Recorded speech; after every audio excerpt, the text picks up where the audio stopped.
que là, ici, la difficulté, c'est comme il y a beaucoup de jardins, il faut qu'on arrive à avoir des légumes avant les jardins. Voilà. Il y a ça, il y a la difficulté du climat. Quand on arrive là, on se dit ouais, 750 mètres d'altitude, ça se gère. C'est super dur. Donc c'est un temps fou à trouver les bonnes variétés, à avoir un planning de culture hyper rigoureux. Enfin, mais on y arrive. Là, j'ai commencé à trouver des semenciers en Belgique, en Allemagne.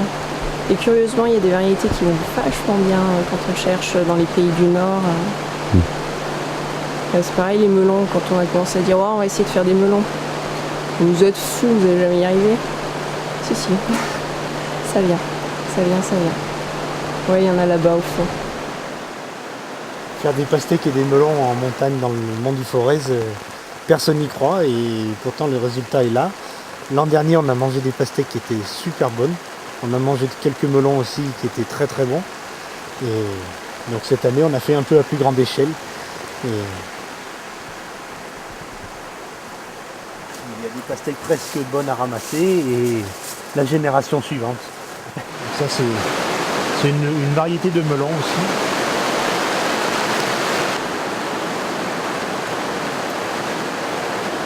Voilà, des concombres.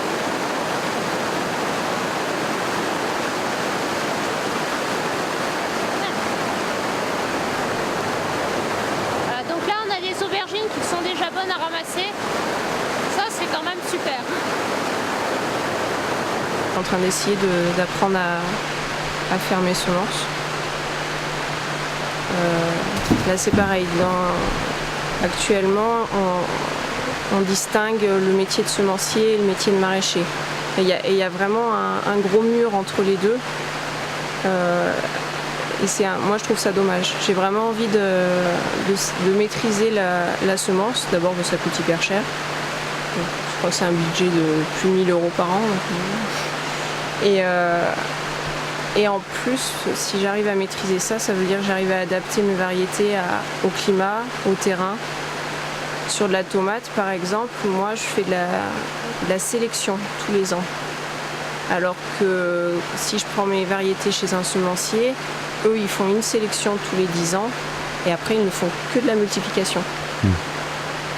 Alors, donc voilà, j'ai vraiment intérêt à faire ça. Et je me rends compte en plus que mes graines, comme elles sont, je les utilise d'une année sur l'autre, ça marche, elles germent beaucoup mieux, ça va beaucoup plus vite à pousser. C'est surprenant.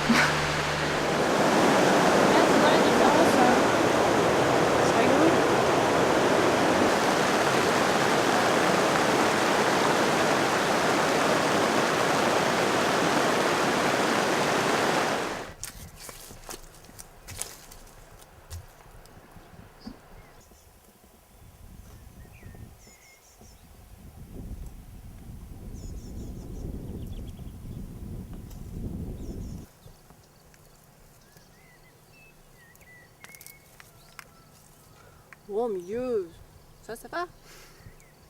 On aimerait bien en avoir que des comme ça. Ça marche pas à tous les coups.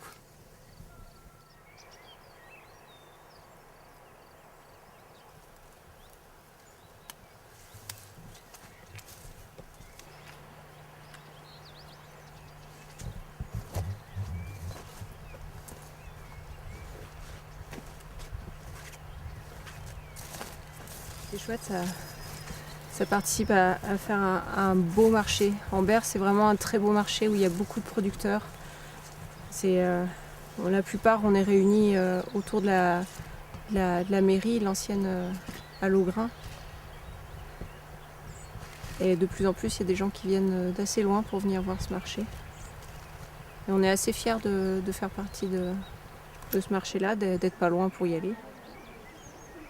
Et l'été, les gens viennent nous voir parce qu'ils aiment bien. Il y a toujours des choses qu'ils ne connaissent pas. On a retrouvé le témoignage de quelqu'un qui venait en vacances ici. Je ne voudrais pas dire de bêtises, mais il y a 30 ans peut-être même plus. Et qui a raconté ses vacances ici. Et on a retrouvé on a retrouvé un fonctionnement de vie qui était quand même bien différent de ce que nous on connaît. Il n'y avait pas l'eau courante. Je crois que dans le hameau d'à côté où il y a maintenant, je crois, 5 résidences principales, il me semble qu'il y avait 300 feux. 300 feux, ça veut dire qu'il y avait 300 maisons qui étaient là. Donc il y a quand même c'était quand même très différent. L'espace était bien plus ouvert il y a 50 ans que maintenant. Il y avait des chanvrières. Ici, on cultivait le chanvre. Donc ça a complètement disparu. Mais c'est rigolo, les anciens reconnaissent très bien le chanvre. Voilà. Donc, je dirais qu'on est un petit peu le lien entre cette ancienne culture paysanne et ce que nous on fait maintenant. C'est différent, mais il y a un fil qui s'est tissé et qui nous plaît beaucoup.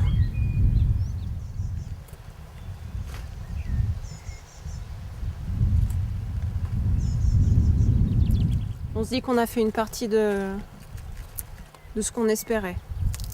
C'est-à-dire qu'on transmet notre métier, on transmet notre passion.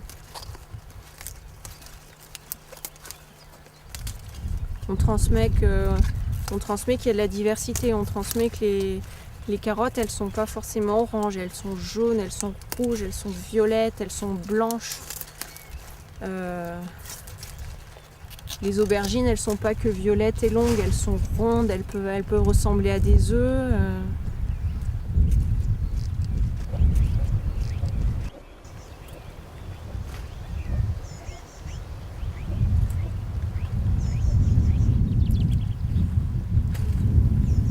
La clé du plaisir de vivre, c'est de toujours découvrir des choses.